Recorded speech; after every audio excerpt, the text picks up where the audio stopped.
जैसे ही YouTube पे one shot upload होने लगता है, वैसे ही बच्चों के बीच में एक अलग सी ही परेशानी आ जाती है कि दीदी वन शॉट से हो जाएगा क्या, हम वन शॉट से कर ले क्या, लॉन्ग वीडियो लेक्चर्स किसको देखने चाहिए, वन शॉट किसको देखने चाहिए, is one shot sufficient for everyone, कि हमें लॉन्ग वीडियोस से ही करना चाहिए।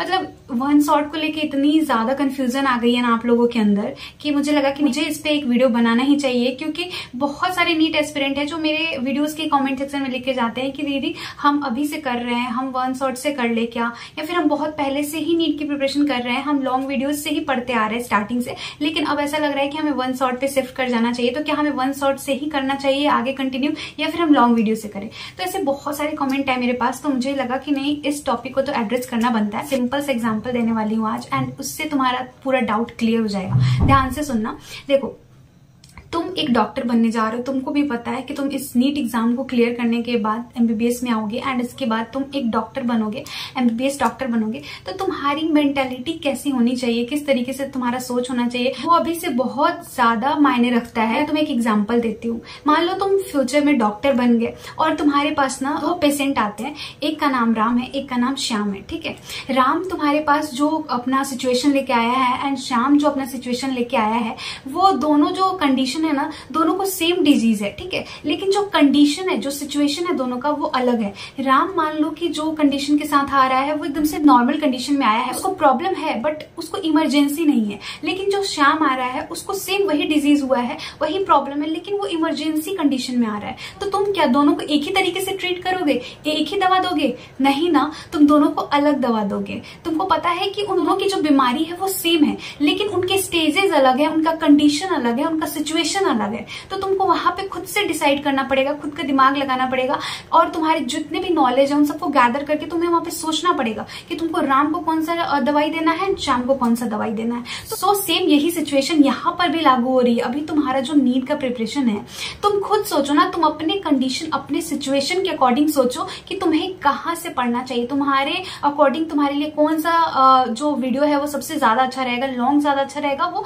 या फिर शॉर्ट ज्यादा अच्छा रहेगा। तुम्हें पता है कि बीमारी तुम सबको एक ही लगी है, तुमको नीट निकालना है, सबका एक ही एम है, सबका एक ही मकसद है, नीट निकालना, डॉक्टर बनना। लेकिन उसको करने के लिए जो तुम्हारी सिचुएशन है अभी करंट में जो तुम्हारा कंडीशन है, वो तुम्हें ही सिर्फ पता है कि तुम अभी कौन से कंडीशन में हो, कितना तुम्हारा प्रिपेयर हो चुका है, तुम कहाँ पे हो अभी, तुमको फिजिक्स, केमिस्ट्री, बायोलॉजी तुमने कवर करी है या नहीं, कि तुमने अभी तक प्रिपरेशन स्टार्ट ही नहीं करा है। तो कंडीशन सिर्फ तुमको पता है। अगर तुम एकदम से इमरजेंसी वाले कंडीशन में, मतलब कि तुम्हारा कुछ भी नहीं हुआ है, लाइक तुम अभी तक सोए हुए थे, एंड अब तुम्हारे अंदर ऐसा आया कि नहीं, नीट तो निकालना है, डॉक्टर तो बनना है, पेरेंट्स के सपने को पूरा करना है, अभी तुम जगे हो, तो ये तुम्हारा क्या हुआ, ये तुम्हारे लिए इमरजेंसी वाले कंडीशन आ गया। अब 2-2.5 महीना बचा हुआ है, अब तुमको एकदम से लगना है, तो तुम अभी क्या करोगे? अभी तुम्हारे पास लॉन्ग वीडियोस देखने का टाइम नहीं है। अगर तुम अपनी इमरजेंसी वाले कंडीशन से निकल के एक जनरल वाले कंडीशन में, मतलब कि एक अच्छे सिचुएशन में आना चाहते हो, तो तुमको कहीं ना कहीं इमरजेंसी मेडिकेशन लेनी पड़ेगी, मतलब तुमको वन शॉट पे शिफ्ट करना पड़ेगा। जल्दी चीजों को पढ़ने के लिए, रिवाइज करने के लिए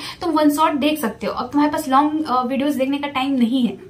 लेकिन वो लोग जो स्टार्टिंग से ही मतलब जनरल कंडीशन में है, लाइक उनका जो प्रिपरेशन है वो लॉन्ग वीडियो से चलते आ रहा है, एंड अब वो सोच रहे हैं ना देख के कि यार वो तो शॉर्ट वीडियो से पढ़ रहा है, उसका जल्दी सिलेबस कवर हो जाएगा, तो मैं भी शॉर्ट वीडियो से पढ़ के जल्दी सिलेबस कवर कर लेती हूँ। तो ऐसे शिफ्ट करने की कोई जरूरत नहीं है, तुम लॉन्ग वीडियो से ही करो। ठीक है, तुम्हारे अंदर ये जो क्वेश्चन आ रहा है ना, तुम जो डायलेमा में फंसे हुए हो कि लॉन्ग वीडियो से करे, शॉर्ट वीडियो से करे, आई थिंक अब तुमको कुछ क्लियर हुआ होगा। ठीक है, और बाकी दूसरी बात आती है कि तुम कहीं से भी पढ़ लो, लेकिन अगर तुम क्वेश्चन ही नहीं प्रैक्टिस कर रहे हो तो तुम्हारा कुछ भी नहीं होगा। एट द एंड तुमको क्वेश्चन प्रैक्टिस करना है। एग्जाम में तुम्हारे सामने क्वेश्चन पेपर रहेगा जिसमें कि क्वेश्चंस भरे रहेंगे एंड तुमको उसको सॉल्व करना है। तो उसके लिए तुमको अभी से ही ढेर सारे क्वेश्चंस प्रैक्टिस करने पड़ेंगे।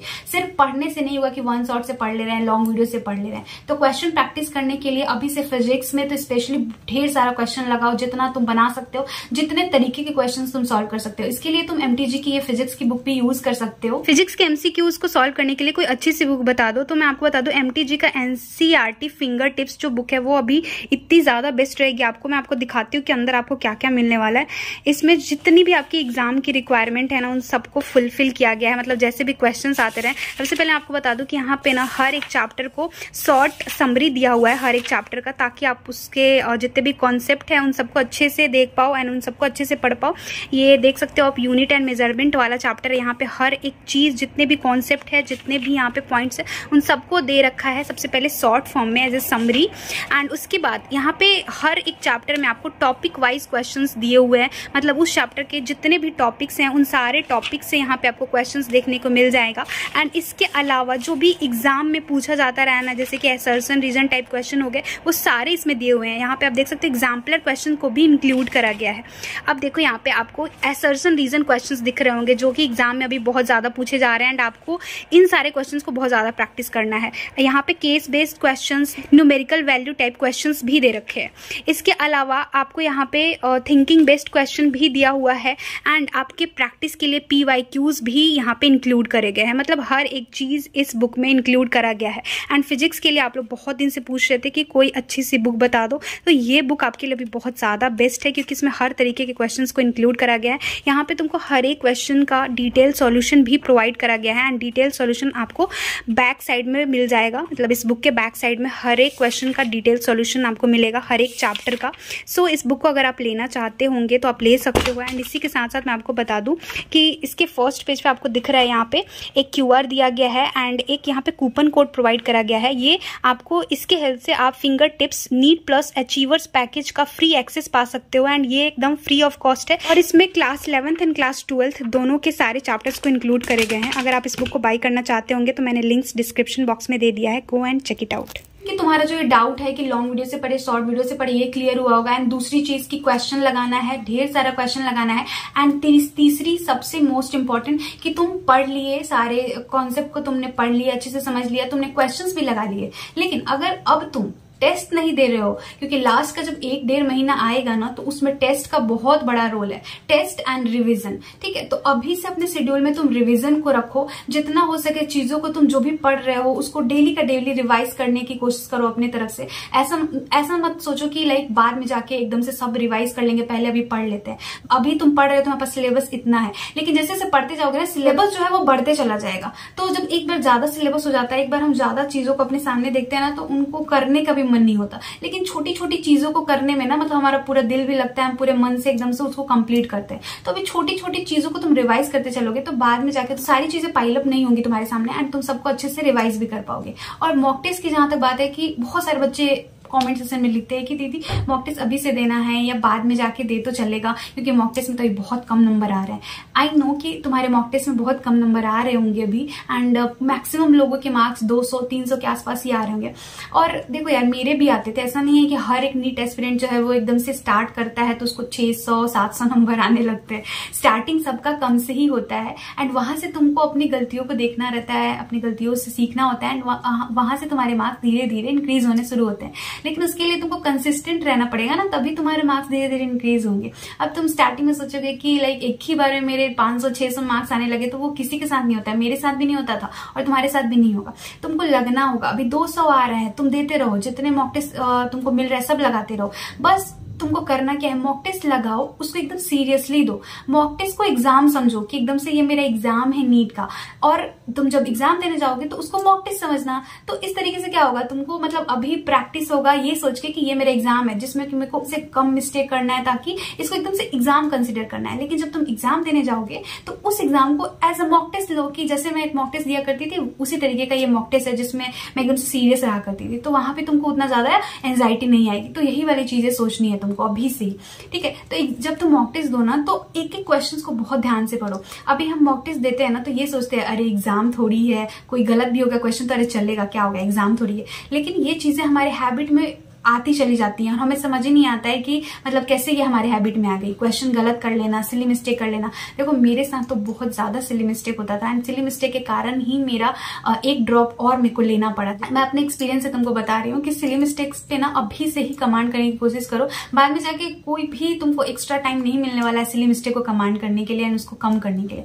तुमको अभी से ही सोचना है कि मेरे से क्वेश्चन जो आ रहा है मेरे को वही करना है एग्जाम में। जो क्वेश्चन मेरे को नहीं आता है या फिर मेरे को लगता है कि नहीं ये शायद शायद मैं गलत गेस कर रही हूँ, तो वो करो ही मत, गेस करना ही नहीं है। देखो एग्जाम बहुत ज्यादा कॉम्पिटिटिव है, तुमको यहाँ पे गेस करने से काम नहीं चलने वाला है, क्योंकि एक एक जो आंसर है ना, एक एक मार्क्स जो है उसका, उससे रैंक कितना वेरी करता है। तुम जाके देख सकते हो, पिछले 2-3 साल के रिजल्ट को उठा के देख लेना कि एक एक मार्क्स पे कितने बच्चे होते हैं। तो एक एक मार्क्स से तुम्हारा रैंक कहाँ से कहाँ फेंका जा सकता है। तो इसके बारे में सोच लेना। एंड उसके बाद सिली मिस्टेक को तुम सोच सकते हो कि तुम्हारे लिए सिली मिस्टेक कितना बड़ा गलत कदम होगा।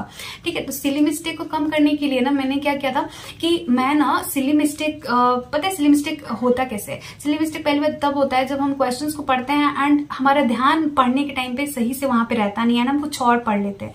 तो तुमको करना है कि तुम 2 बार क्वेश्चंस को पढ़ो मिनिमम, क्योंकि 2 बार जब हम पढ़ते हैं तो एक बार जैसे हम पढ़ लिए, ठीक है, एक्टिवली हमने एक बार क्वेश्चन को पढ़ लिया, लेकिन एक बार दोबारा जब पढ़ोगे ना तो हो सकता है कहीं पे भी तुमने कुछ गलत पढ़ाओ तो वो तुम्हारा सही हो जाए। ठीक है, तो इस तरीके से 2 से 3 बार क्वेश्चन को अभी से पढ़ने की आदत लगाओ कि मेरे को अभी स्टार्टिंग में 2 बार क्वेश्चन पढ़ना है, ताकि कुछ भी गलत ना हो। तभी ये धीरे धीरे तुम्हारे हैबिट में आएगा एंड लास्ट में कुछ भी गलत नहीं होगा। दूसरा चीज क्या कर सकते हो सिली मिस्टेक को कम करने के लिए, तुम ना पेंसिल से अंडरलाइन करते हुए क्वेश्चंस को पढ़ो, या जो भी तुम पेन यूज कर रहे हो। तो जब अंडरलाइन करके तुम कीवर्ड्स को हाईलाइट करते हुए पढ़ोगे ना, तो क्वेश्चन गलत ही नहीं होगा। मान लो कि यहाँ पे 40 ml दिया हुआ है, जो भी सॉल्वेंट या कुछ भी, तुमने सॉल्वेंट को 40 ml ऐसे तुमने उसको सर्कल कर लिया। अब तुमको वहां पे दिख रहा है कि 40 ml है, लीटर नहीं है, क्योंकि यूनिट का बहुत ज्यादा मिस्टेक होता है कई बार केमिस्ट्री में। तो वो तुम हाईलाइट कर लोगे तो तुमको वहां पे एकदम से हाईलाइटेड दिखेगा कि हाँ ml लिखा हुआ है, या फिर उसको अंडरलाइन कर लोगे। तो छोटी छोटी चीजें, जो भी कीवर्ड्स है, जो भी क्वेश्चन में कीवर्ड है जिसकी हेल्प से तुम क्वेश्चन को सॉल्व करोगे, उसको तुमको पहले ही हाईलाइट कर लेना है, ताकि कुछ भी गलत होने की इसमें कोई गुंजाइश ही ना बचे। मेरा इस टेक्निक की हेल्प से मेरे बायोलॉजी में नीट 2021 के अंदर 351 मार्क्स आए थे 360 में। एक क्वेश्चन में से गलत हो गया था एंड ये क्वेश्चन मैंने बबलिंग करना मैं भूल गई थी एक क्वेश्चन का, जिसके कारण मेरे 351 मार्क्स आए थे। एंड मैंने इतने अच्छे से सारे क्वेश्चंस को पढ़े थे ना, मेरे पास अभी भी वो क्वेश्चन पेपर है, मैं तुमको दिखाती हूँ। एक एक क्वेश्चन को मैंने बहुत ही अच्छे से अंडरलाइन किया है एंड बहुत ही बारीकी से मैंने क्वेश्चंस को पढ़ा था। तो तुम जितनी ज्यादा बारीकी से क्वेश्चंस को पढ़ोगे उतना ही कम चांस रहेगा सिली मिस्टेक होने का। तो इस तरीके से करना है। तो ये 3-4 चीजों को अपने दिमाग में अभी से एकदम से डाल के रखो, अपने दिमाग में फिट करके रखो कि इसी से तुम्हारा सिलेक्शन होगा। इधर उधर घूमने से नहीं होगा कि लाइक सबसे पूछते रहने से, अलग वन शॉट से करना चाहिए, लॉन्ग वीडियो से करना चाहिए। ये तुम्हारी रिक्वायरमेंट है एंड ये तुमको खुद समझना है कि तुमको किससे ज्यादा अच्छे से हो पाएगा। हम यहाँ से एक तुम्हें सजेशन दे सकते हैं, एक पाथ दे सकते हैं, लेकिन उस पर चलना तुमको है। उस सजेशन को तुम अपने ऊपर कैसे लागू कर रहे हो, कैसे अपने ऊपर उसको अप्लाई कर रहे हो, ये तुम्हारे पर डिपेंड करता है। तो ठीक है, तो इसी तरीके से करो एंड आई होप कि तुमको जो मैंने अभी एडवाइस दिया है उससे तुमको काफी ज्यादा हेल्प मिले। एंड और कुछ भी जानना चाहते हो, वो पूछना चाहते होंगे तो नीचे कमेंट सेक्शन में जरूर पूछना, मैं सबको रिप्लाई देती हूँ, तो तुमको भी जरूर मिलेगा। और इस वीडियो के लिए इतना ही एंड आई होप कि तुमको वीडियो अच्छा लगा होगा। तो चैनल को सब्सक्राइब कर लेना, वीडियो को लाइक कर देना। मिलते हैं नेक्स्ट वीडियो में। Thank you so much.